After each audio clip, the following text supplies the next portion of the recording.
This is discussion board number 4 on the code of ethics. I'm going to talk about my job at the coffee house here on campus at DBU. So first thing, does your organization have a written code of ethics?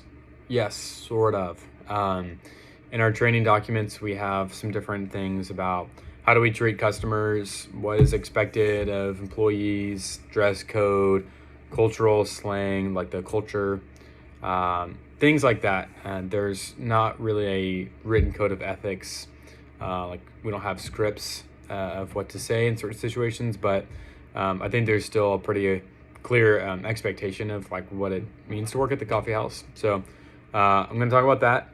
And I think for one thing, there's very clear standards of how we present ourselves, how we represent DBU, how we represent being ambassadors of Jesus Christ as baristas. There's a lot of talk on there about how we work, like what is the meaning of work.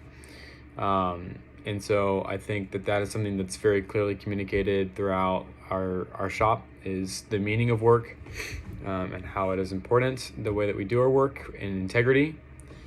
The other question, how well is the code of ethics followed?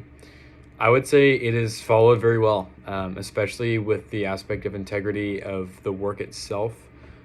Dress code is pretty strict and it's hard to get around that. Expectations of how we treat customers, I think, is probably where it's hardest. Just, everyone has bad days, and sometimes you can have bad customers. And I think it's easiest to maybe let our speech down, our guard down.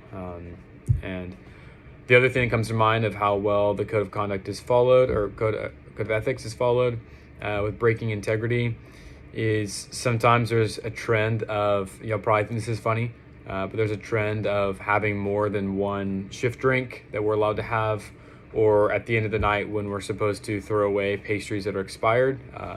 Every time, basically, baristas will take them home instead.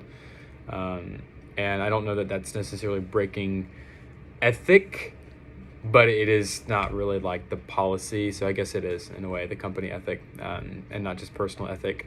So that's an example of an ethical dilemma, I guess, because most baristas will say it's not that big of a deal when we're not really supposed to. So that's probably about it. I would say that it's not a very strict code of, or clearly written out code of ethics, but that's what I've got.